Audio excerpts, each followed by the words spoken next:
Hey, listen, everyone got their own way of doing it, and I respect every religion. I have, I'm Jewish myself, but I have close Muslim friends, Christian friends, and atheists as well. Well, I thought you said you don't believe in anything. Well, I was born Jewish. Oh, you was born Jewish. I was born Jewish. I didn't have a choice. I was born, into this religion. It's a bloodline. My DNA is Middle Eastern and so forth. So I was born into it, but I'm not religious in that sense. I kind of feel like I'm responsible for my actions. I'm responsible for my future. I don't believe there's necessarily an afterlife. I believe that I have to make as much of an impact while I'm actually here. And, but other people feel otherwise, and I feel like religion has done a lot of good in the world. I feel that the value system and the fellowship and everything else like that, is a net positive effect. Of course, when you take everything to the extremes, you're going to have a negative, but I don't think that's the rule with most people who are religious like yourself. Yes. And just because I don't agree with it doesn't mean that we're both not right. No, of course. And, Of course. And I'm not close to being perfect. Right? I was born a Muslim, right? I was born a Muslim like I believe that we all are, right? Born under one God. But, I had my trials and tribulations in the streets and stuff like that. And then, Allah tapped me on the shoulder and say, hey, man. And he says it a lot to me a lot of times, though. I can just think about and look at the things that he's blessed me to have, and also spared me, right? Things that I've done wrong and stuff like that, right? So I said, I got to get mine together, man. And also be a testament to what God has done good, right? Because everyone is in jail and they're saying this and, what a bad break that they done had. Man, I've had a great break. Allow me the time that I'm telling everyone else. When you got that little time on you see guys, they come in here, they don't have a bunch to do. They got money, they got all the stuff. Man, you know what you have time to do? Go home and take care of your kids. Because that's where the blessing comes. And I have 4 biological kids I love, and I have 3 kids that God brought to me, so I have 7 total. But out of the 4 times that I've biologically had kids, do you know how many times I've been intimate and to only be blessed 4 times? And I always say, look, stop watching the TV. Them guys is bozos. You done met a lot of them, bozos. Yeah. Right? Don't look at the drug dealers, bozos. Right? Look at what God has given you at home. Look at the passion that your kid has about this or that or whatever. That's what the true blessing comes in. Because that street shit or that rap shit, guess what?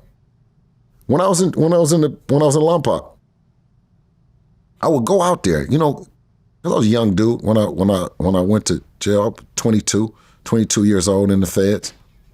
So all these big guys, all the big guys you can imagine on the West Coast are there.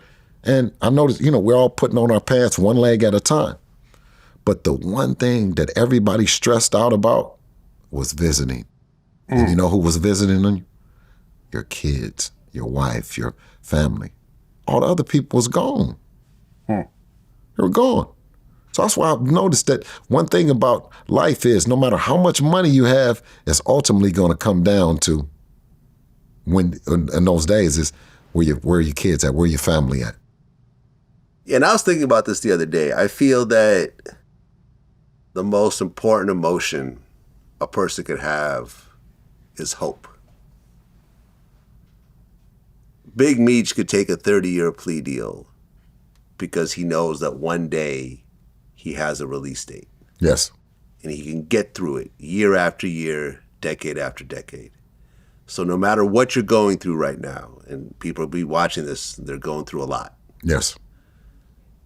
As long as you have a plan to get out of that situation, and you establish a degree of hope, and you work every day towards that plan, you could get through it.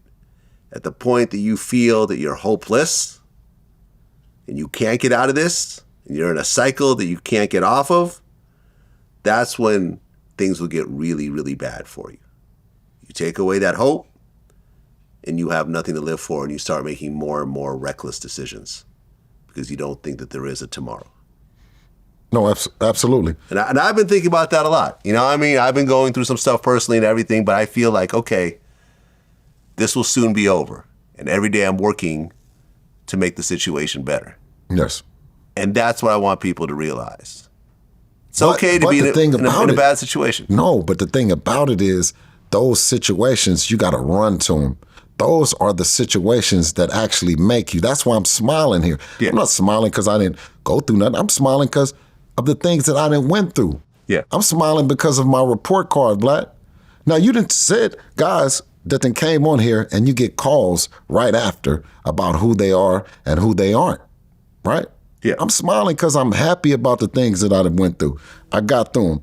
And, you know, my secretary, or my executive assistant or whatever I should say, not secretary, I don't have those, but okay. So she's like, oh my God, like, I wanna speak like you speak. I wanna go out and talk to people and stuff like that. She says, but I don't have anything to really talk about, my stories and stuff like that. I said, see, you need more trauma and drama in your life. You need some more trauma and drama. That's what it is, man. No, but that's the truth. So when you embrace that, right? You see, you got for everyone, right? Yeah. The trauma and the drama that you're going through today. Now you got to smile, stick your chin up, because it's how you went through it that's going to be your testimony, right? Yep. It's not just that you were in the storm, that you knew, and that's what you just said about Mitch. Yeah. He had hope that one day he was going to get out, right? Yeah, and now he's out. Yeah. So that's the thing is, man, is you got to just be prideful about that. I'm running to the storm. When they said that in boxing that no one had done what we've done, they said, oh my God, you're going to have to work with Eddie, or you're going to have to work with Bob or Al long term, right? Because no one had done it. We said, no. So when there were times when the phone wasn't ringing, right? We were smiling, right? Because we knew that was the storm. And the character of a man is not judged by when he's in the storm, but how he dealt with the storm. Mm. There you have it. Bill Haney, man. Always a pleasure when you come through. So the next fight with Devin, when do you think? If you were to guess. I'm thinking January. Oh, it's coming up. Yeah, I'm thinking January, you know. We were thinking December, but now that's, of course, way too close, that's off right? the table, yeah. So now we're thinking January, okay. February. We're going to get in there soon, though. Okay. How long is his training camp usually? We like to do a 8 to 10 to 12 week camp, right? But it's going to be cutting it close then. Yeah, but see, now just depends. It depends with the PED stuff and me knowing what I know about the PEDs now. You know, you need a longer window to detect and to, you know what I mean, prevent from a fighter benefiting from cycling, being on that bicycle. Okay. Well, I'm looking forward to it, man. I'm a big fan. When you got to get him on Vlad TV too, man. Absolutely. We've had you on here twice. No, you know Devin is ready to come too, though. So next you guys will be seeing him soon. Yeah, you know, how about like when he gets ready for the next fight, then he'll actually have something to promote and talk about. That'll be a perfect time. Absolutely. I'll come out to the training camp. You know, my camera crew. We'll do it on site. No, absolutely. We'll do it right. We'll look forward to it, brother. That's what it is, man. Bill Haney, man. My Oakland brother. Always a pleasure. Appreciate you. Till next time. Peace.